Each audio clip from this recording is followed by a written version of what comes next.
नमस्कार मित्रों।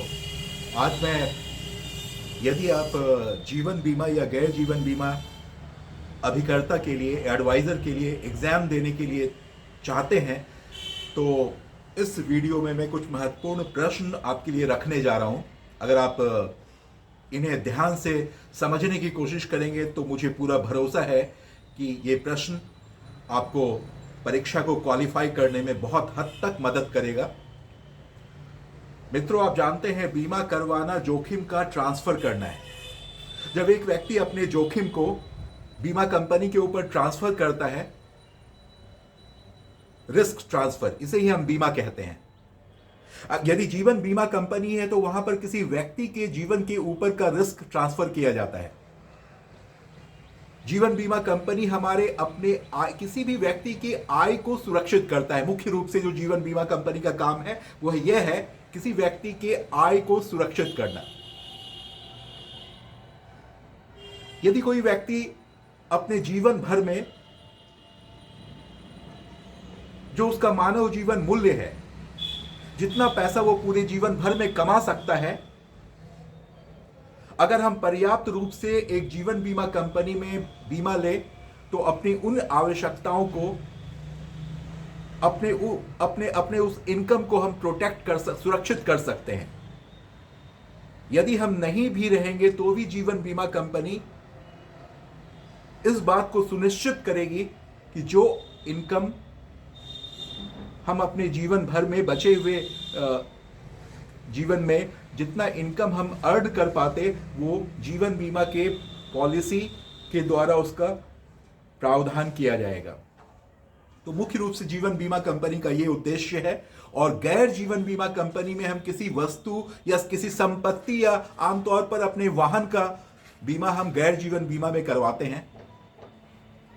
गैर जीवन बीमा कंपनी है जिसे हम साधारण बीमा या जनरल इंश्योरेंस भी कहते हैं।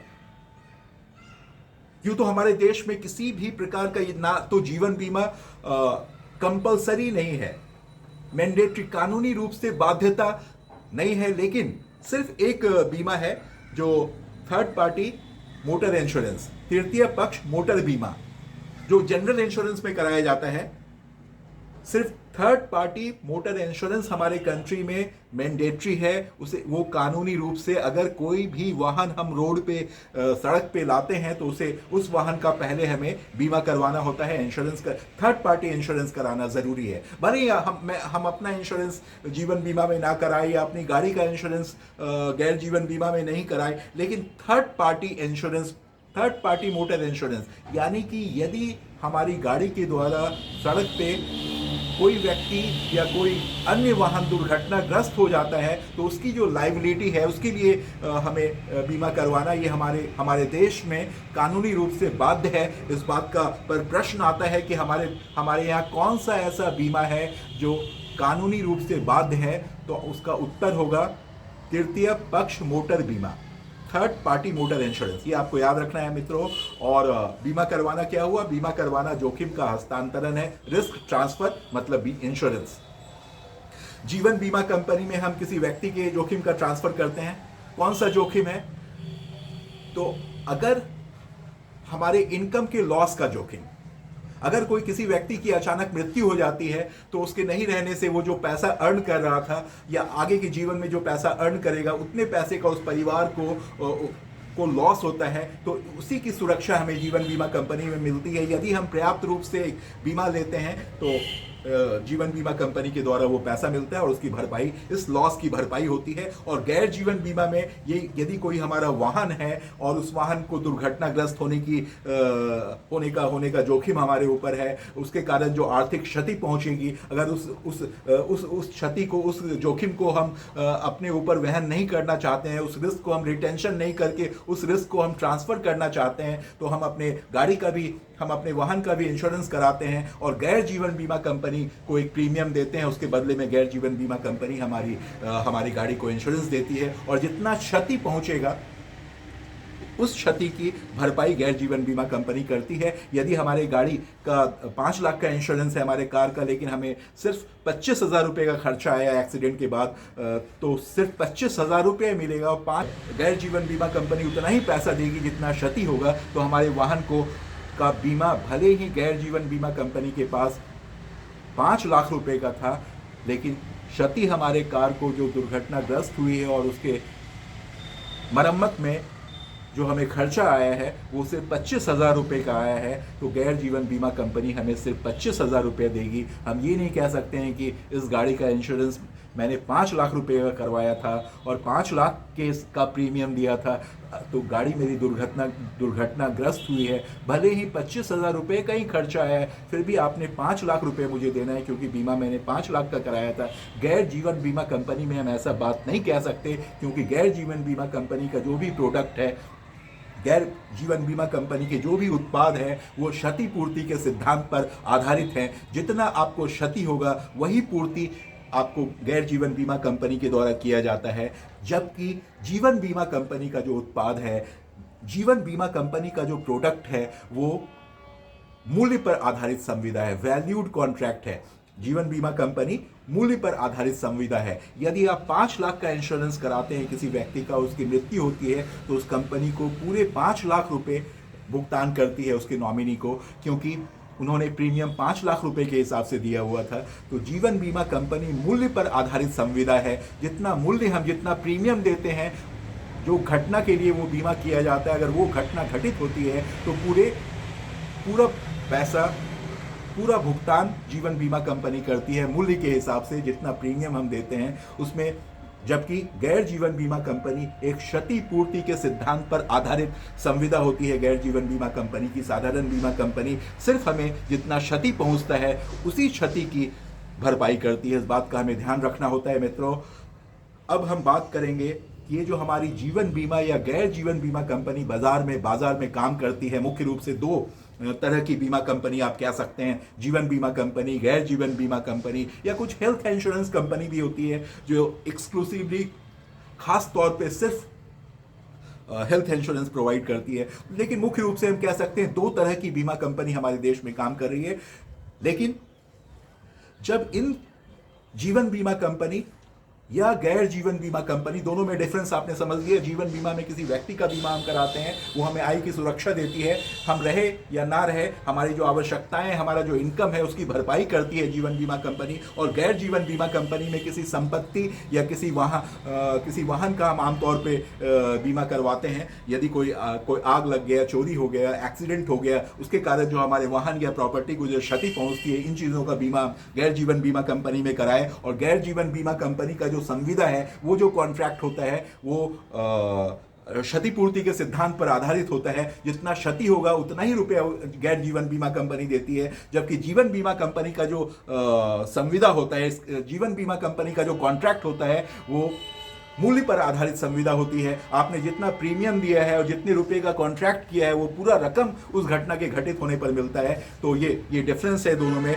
लेकिन कभी कभी मित्रों ऐसा होता है कि जीवन बीमा कंपनी हो या गैर जीवन बीमा कंपनी हो, दोनों के ऊपर रिस्क बहुत अधिक होता है। उदाहरण के लिए हम कह सकते हैं कि एक बहुत बड़ी जीवन बीमा कंपनी है जो बहुत सारे लोगों, देश के कोने कोने में जिसका नेटवर्क फैला हुआ है, बहुत महामारी टाइप का कोई आप कैटास्ट्रॉफी कह सकते हैं, इस टाइप का कोई घटना घटित होती है और बहुत सारे लोगों का एक साथ मृत्यु होता है। ऐसी स्थिति में बीमा कंपनी को एक बहुत बड़ी रकम देनी पड़ती है अलग अलग लोगों को, क्योंकि उन्होंने कॉन्ट्रैक्ट किया हुआ है। और ऐसी स्थिति में जीवन बीमा कंपनी के पास हो सकता है उतना रकम एक साथ ना हो, और अगर हो भी तो जीवन बीमा कंपनी, इस तरह से कोई भी बीमा कंपनी बहुत कमजोर हो जाएगी, क्योंकि उसे बहुत बड़ा रकम किसी महामारी के कारण या किसी प्राकृतिक आपदा के कारण बहुत बड़ा एक रकम उसे भुगतान करना पड़ गया, तो कंपनी बहुत कमजोर हो सकती है। इसीलिए बीमा कंपनी भी अपने जोखिम का ट्रांसफर करती है, जिसे हम पुनर्बीमा कहते हैं। हम लोग, आम लोग, अपने जोखिम का ट्रांसफर बीमा कंपनी के ऊपर करते हैं। अगर कोई व्यक्ति इंश्योरेंस कराता है तो जीवन बीमा कंपनी के पास कराता है, जो मूल्य पर आधारित संविदा है। और कोई किसी संपत्ति या वाहन का जब हम बीमा करते हैं तो वो गैर जीवन बीमा कंपनी, जिसे साधारण बीमा, जनरल इंश्योरेंस कहते हैं आप, वहां पर कराते हैं, जो कि क्षतिपूर्ति के सिद्धांत पर आधारित संविदा है। तो लेकिन जब ये बीमा कंपनी भी बहुत सारे जोखिम को उठा रही होती है, इतने सारे जोखिम को, तो इन्हें भी ये ज़रूरत महसूस होता है कि उन्हें भी अपने जोखिम का ट्रांसफ़र करना चाहिए, क्योंकि अगर कोई बहुत बड़ी आपदा आ जाए तो ऐसी स्थिति में कंपनी दिवालिया हो सकती है, या अपने बिजनेस को कंटिन्यू करने में, आगे बढ़ाने में उन्हें दिक्कत आ सकती है। तो अपने भविष्य को इस तरह से सुरक्षित करने के लिए और अपने ग्राहकों को सुरक्षित करने के लिए वो भी अपने जो रिस्क वो अपने ऊपर ट्रांसफर लेती है, जो अपने ऊपर उसे वो भी ट्रांसफर करती है। इस प्रक्रिया को हम पुनर्बीमा कहते हैं। अब प्रश्न ये उठता है कि ये जो बीमा कंपनी है, ये अपने जोखिम का ट्रांसफर किसके ऊपर करती है? तो मित्रों, कुछ पुनर्बीमा कंपनी होती है जो बहुत बड़ी फाइनेंशियली बहुत स्ट्रांग होती है और बहुत बड़ी वर्ल्ड फेम की कंपनी होती है पुनर्बीमा कंपनी। वहां पर ये जो बीमा कंपनी है, ये अपने, जैसे हमारे देश में जीआईसी एक पुनर्बीमा कंपनी है, तो हमारा ये जो हमारी बड़ी बड़ी बीमा कंपनी है, जब इनके ऊपर बहुत जोखिम हो जाता है और तो वो भी अपने जोखिम का ट्रांसफर, जोखिम का हस्तांतरण यानी बीमा करवाती है एक पुनर्बीमा कंपनी से, और उसके बदले में उसे प्रीमियम देती है। अब आप कहेंगे कि जब वो प्रीमियम फिर एक कंपनी को दे रही है, तो फिर ये बीमा कंपनी को क्या फायदा हुआ? तो यहाँ मित्रों एक छोटा सा बात हम समझने की कोशिश करते हैं। एक्चुअली ये जो हमारी बीमा कंपनी है, ये भी फाइनेंशियली बहुत स्ट्रांग है।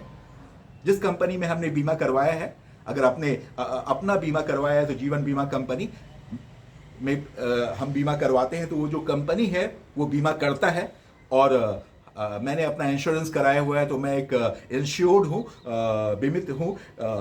तो ये जो इंश्योरर है, बीमा कंपनी और इंश्योर्ड, तो ये जब हमारा इंश्योरर खुद अपने जोखिम को वहन करने में सक्षम नहीं पाता है, उसे लगता है कि इतना ज्यादा रिस्क उसे रिटेंशन नहीं करना चाहिए, वहन नहीं करना चाहिए, उसे भी अपने रिस्क को ट्रांसफर करना चाहिए, तो वो पुनर्बीमा कंपनी के पास जाती है। लेकिन ये जो हमारी बीमा कंपनी है, जो हमारा बीमा करता है, मेरे लिए जो बीमा करता है, जिसका मैं इंश्योर्ड हूँ, ग्राहक हूँ, और वो मेरा बीमा करता है, इंश्योरर है मेरा, वो भी फाइनेंशियली बहुत स्ट्रांग है, तो उसके पास एक क्षमता है, उस क्षमता से ऊपर वो री इंश्योरेंस कराना चाहता है।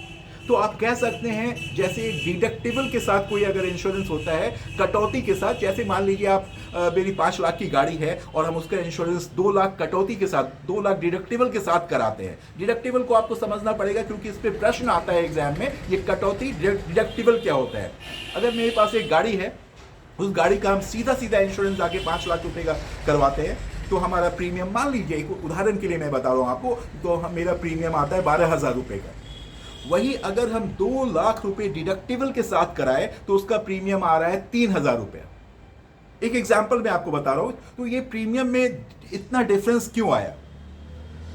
क्योंकि मैंने दूसरा जो इंश्योरेंस कराया हुआ है 2 लाख रुपए डिडक्टिबल के साथ, 2 लाख रुपए कटौती के साथ कराया हुआ है। 2 लाख रुपए कटौती यानी डिडक्टिबल का मतलब हुआ, यदि उस गाड़ी को ठीक करने के लिए मुझे 2 लाख रुपए तक का खर्चा आएगा, अगर कोई ऐसी एक्सीडेंट होती है जिसमें 50,000, 60,000, 1 लाख, 1.5 लाख रुपए, 2 लाख के अंदर का कोई भी खर्चा आता है, तो उसके लिए मैं बीमा कंपनी को अप्रोच नहीं करूंगा। वो अपनी गाड़ी की मरम्मत 2 लाख रुपए तक का खर्चा मैं खुद उठाऊंगा। यदि खर्चा 2 लाख रुपए से ऊपर का होगा, क्योंकि मुझे ऐसा लगता है कि मैं 2 लाख रुपए तक का खर्चा वहन कर सकता हूं, इस 2 लाख रुपए तक के रिस्क को मैं रिटेंशन कर सकता हूं, वो खर्चा मैं खुद उठाने का निर्णय लिया, और 2 लाख से ऊपर का जो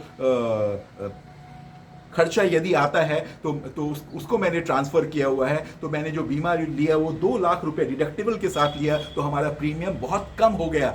यही कॉन्सेप्ट री इंश्योरेंस में काम करता है मित्रों। वो जो हमारी जो बीमा कंपनी है, हमारी जो बीमा करता है, वो अब ग्राहक बन गई, और वो जो री इंश्योरेंस कंपनी है वो इंश्योरर बन गया, वो बीमा करता बन गया। और ये जो हमारा जो इंश्योरर था, जो हमारा, वो अभी ग्राहक बन के डिडक्टिबल के साथ, कि भाई चलिए 100 करोड़ से ऊपर यदि कभी अचानक से मुझे किसी आपदा के कारण या किसी बहुत बड़ी महामारी के कारण 100 करोड़ से ऊपर का अगर लाइबिलिटीज आ गई, तब आपने पे करना है। 100 करोड़ तक मैं खुद रिस्क को रिटेंशन कर सकता हूं।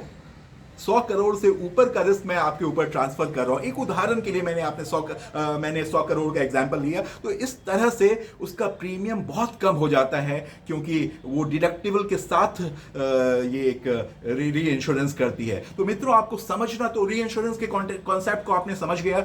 समझना मुख्य रूप से आपको है बीमा क्या है। बीमा जोखिम का ट्रांसफर है। जब हम किसी व्यक्ति के जोखिम का ट्रांसफर करते हैं तो जीवन बीमा कंपनी के ऊपर जोखिम का ट्रांसफर करते हैं। जीवन बीमा कंपनी का जो कॉन्ट्रैक्ट होता है वो मूल्य पर आधारित संविदा है। जितने रुपए की पॉलिसी करेंगे उतना पूरा पैसा, वो घटना उस व्यक्ति की डेथ होगा तो 5 लाख रुपए की पॉलिसी है, पूरा 5 लाख रुपए मिलेगा।